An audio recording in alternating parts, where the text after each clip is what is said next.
Hello everyone, and welcome back to the North American Diesel's Iceberg. This is the second part, so if you haven't seen the first one yet, go and watch that and then come back here. But hey, you probably have seen the first part if you're watching this, so let's get started with the bottom 5 layers, covering the most obscure things I was able to find about Canadian, American, and Mexican diesel locomotives. Layer 6. UP 9771 Rebuild. UP 9771 was a UP patched XCNW-9 that was placed in storage in Grand Junction, Colorado in 2020. For quite a while, it and its sister engine, UP 9696, were the last CNW painted -9s left on Union Pacific's roster. Unfortunately, in October of 2024, it was pulled out of service, taken to GE's plant in Texas, and butchered into a CM44AC rebuild. 9696 is still around at the time of this video's production, but has been sold back to GE, and is in storage in Albia, Iowa, awaiting disposition. Hopefully it'll be sold to a short line and not rebuilt, or even not repainted if we're lucky, but it'll most likely be scrapped. CSX GP38-2 2716. CSX 2716 is a seemingly normal GP38-2 that was originally built for the Seaboard system in 1980 and acquired by CSX in 1996. The reason it's on the iceberg is because of C&O Kawana 2716.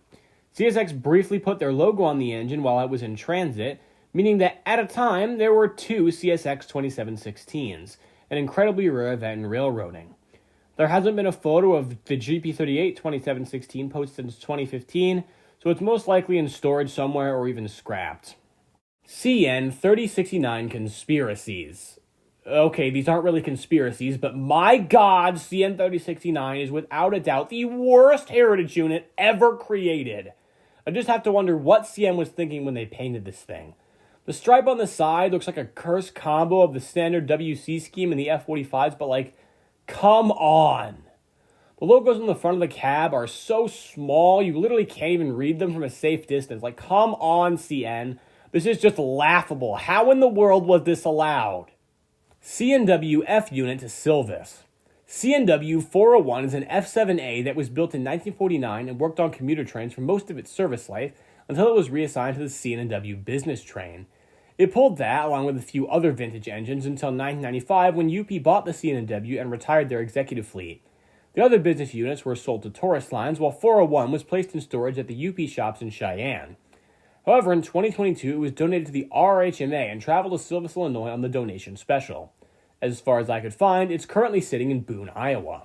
CP and NS ST70ACU not the same. Okay, this entry is a little misleading, I will admit. The CP and NS ST70ACUs were built to the same design, but at the end, the results turned out a lot different. This is clearly demonstrated by the fact that CPKC still has loads of ACUs in service, while NS has very few, and most of those that are stuck in helper service. The main reason they ended up like this was just because NS is NS, and they cut a bunch of corners with their ACU rebuilds.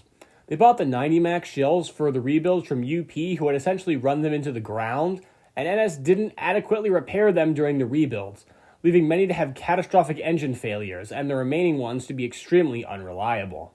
Layer 7. BNSF H4F unit.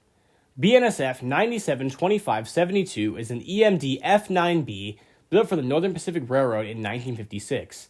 After its service there was over, BN rebuilt it into a power car for rotary snowplows, essentially using the power produced from its diesel engine to power the blower, in a similar fashion to a slug. While it's not the only unit like this on BNSF, it is the only one in the modern BNSF H4 scheme, making it quite an oddity.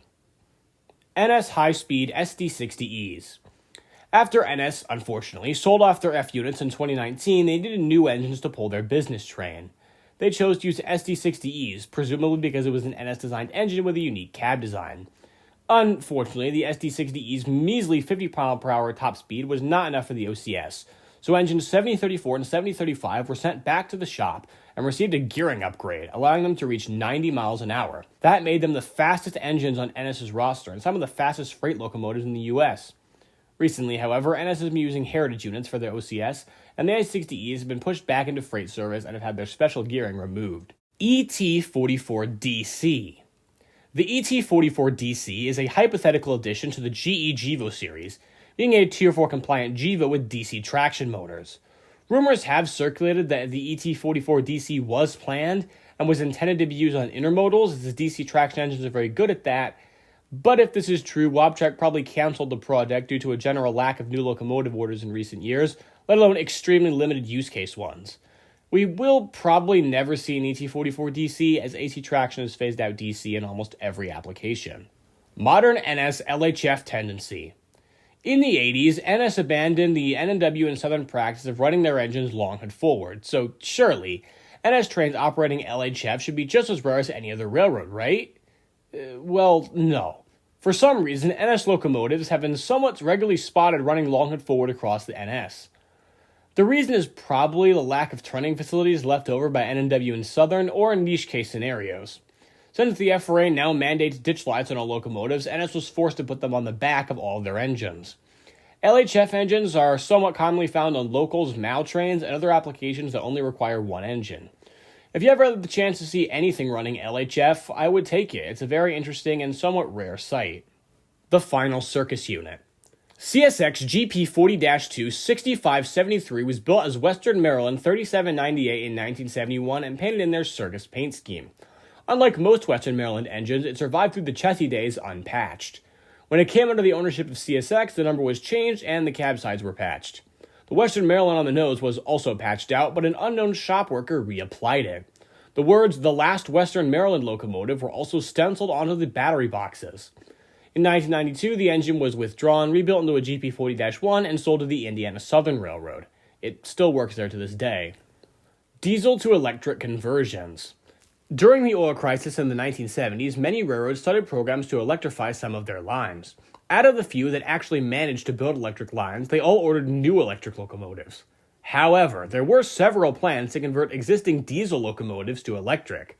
Considering that most American diesel locomotives were diesel-electric, they were already halfway there.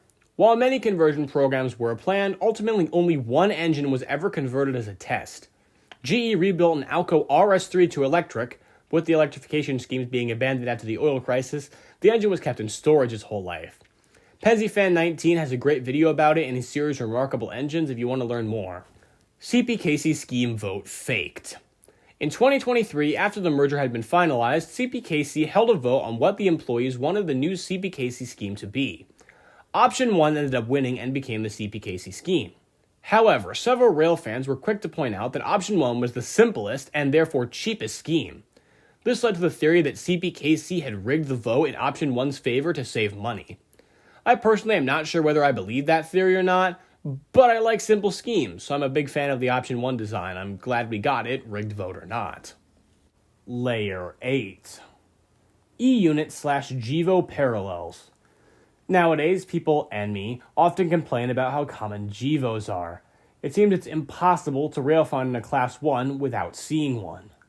The E-units, however, now a cherished symbol of the past, were much the same in their heyday. Watch any rail fanning from the 60s or early 70s, and you'll soon realize that they were just as mundane at one point. Just goes to show the common things of today are the rare things of tomorrow. And who knows, with this abomination, supposedly going to be the next engine from GE, GEVOs will probably become a nice sight in the not-too-distant future. The locomotives pulling the train that derailed in East Palestine. On February 3rd, 2023, Norfolk Southern Train 32N derailed in East Palestine, Ohio, spilling toxic chemicals all over the town. Since the engines didn't derail, not many people actually know what engines were pulling the train when it derailed. 32N's consist that day was made up of NS AC-44 C6M 4178 and fellow C6M 4224 on the head end, with another C6M 4412 as mid-DPU. Since they weren't damaged, all three returned to service and are still active on NS at the time of this video's recording.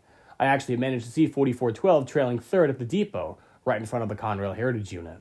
CSX-9 or C41-8W argument. In 1993, CSX ordered 53, well, that's the question. They're kind of stuck in this weird place where they're too similar to Dash 8s to be Dash 9s, but are too advanced to be Dash 8s as they have many Dash 9 components. This has sparked a debate over whether they're C41-8Ws or C44-9Ws. Ever since they were derated to 4,000 horsepower, they've been generally considered Dash 8s, though. I personally just call them all Dash 8s because, well, I mean, they look like Dash 8s, and they're being retired like Dash 8s. So, to me, they're Dash 8s. 210E. Yeah, I've talked about this one before, but you research it at your own risk. AC-44C6CF Knuckles Bonnet. In 2018, Norfolk Southern had finished the rebuilds of all of their C40-9 standard cabs into AC-44C6Ms. All of those units had their standard cabs replaced with wide cabs. However, when NS started to rebuild the C40-9Ws, they figured that they could just use the original cab since the C40-9Ws already had a wide cab. The result of that thought was the AC-44C6CF number 8520. The unit was quickly nicknamed the Knuckles Bonnet by rail fans, keeping the sonic theme with the other DC to AC units. However, the unit was an absolute piece of garbage and never even entered revenue service with NS before being sold off to KLWX Leasing. It's currently in storage in Knoxville, Tennessee. Layer 9. Peruvian Conrail Heritage Unit. Yes, really. FCCA 1030 is a C39-8 built for Conrail and later acquired by Norfolk Southern.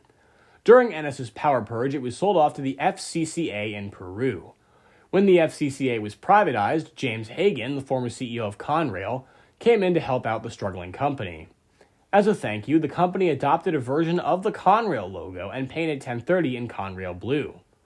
This makes 5 Big Blue Heritage units throughout the Americas, the most of any railroad. C44-9M and B44-9W. When the Dash 9 series came into being in 1994, 2 memorable variants of the previous Dash 8 series vanished, the Canadian Cowls and the 4-axle engines. But what if they didn't? That's where the C44-9M and B44-9W come into play. The C44-9M would have been the next addition to the Cowl series, but since operating those in summer was absolute hell, CN opted for the slightly weird but more conventional C44-9WL. The B44-9W would have been a 4-axle -9, probably for Santa Fe, as they really liked 4-axle units. But the BNSF merger stopped any plans GE might have had for the B44-9W.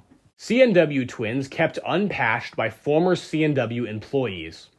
I'm pretty sure we all know about the CNW twins, CNW 8646 and 8701. Built for CNW in 1994, they remained unpatched until 2018 when they were finally repainted to the disappointment of many rail fans. However, one has to wonder how the units remained unpatched for so long, and that answer is the CNW management. The former CNW employees tried their hardest to keep them unpatched and in a duo. They were also the ones that got them to be stored at the IRM and paired up with UP 1995. Unfortunately, all good things must come to an end, and they were flagged for not having PTC in 2018, and that was the end of the CNW twins. EMD/GE early partnership. Nowadays, we think of GE and EMD as fierce rivals, which, to be fair, they were for a while. However, when EMD, then known as EMC, was in its very early years, they needed a prime mover for their diesel rail cars. At the time, GE was the only company capable of producing such an engine, so they teamed up with them to produce their doodlebugs. Eventually, though, EMD produced their first prime mover and split off from GE, who then partnered with Alco. Little did they know, 30 years later, GE would return to topple EMD's monopoly over the locomotive market.